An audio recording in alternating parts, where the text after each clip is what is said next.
السلام علیکم یا سیدی یا رسول اللہ وعلا آلک و اصحابک یا سیدی یا حبیب اللہ۔ ایک لڑکی کی شادی ہوئی۔ شادی کی پہلی رات دلہا کھانے کی بڑی سی پرات لیے کمرے میں داخل ہوا۔ کھانے سے بڑی اشتہا انگیز خوشبو آ رہی تھی۔ کہنے لگا آؤ کھانا کھاتے ہیں۔ بیوی بولی میں نے دیکھا ہے تمہاری والدہ نے بھی کھانا نہیں کھایا، ان کو بھی بلا لو پھر مل کر کھاتے ہیں۔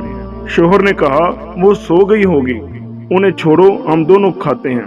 بیوی اصرار کرتی رہی، پھر وہ اسی بات پر بضد رہا کہ امی کو رہنے دو۔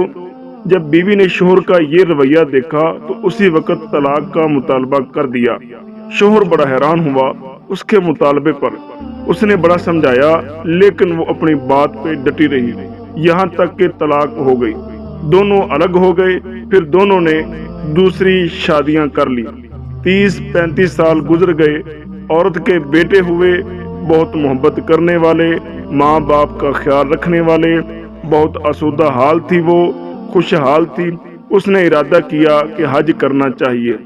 سفر کے دوران اس کے بیٹے اس سے کسی ملکہ کی طرح پیش آ رہے تھے، پاؤں زمین پر لگنے نہ دیتے تھے۔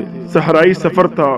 راستے میں ایک آدمی پر نظر پڑی جو بہت بری حالت میں بھوکا پیاسا، بال کھچڑی، کپڑے پرانے۔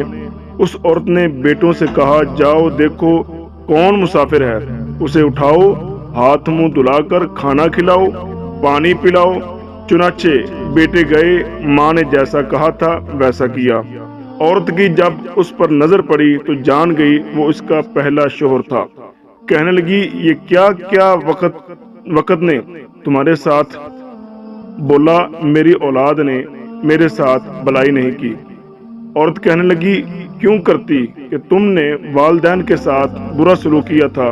میں اسی دن جان گئی تھی کہ تم ماں باپ کے حقوق ادا نہیں کرتے، اس لیے میں ڈر گئی کہ کل کو میرے ساتھ بھی ایسا ہی ہوگا۔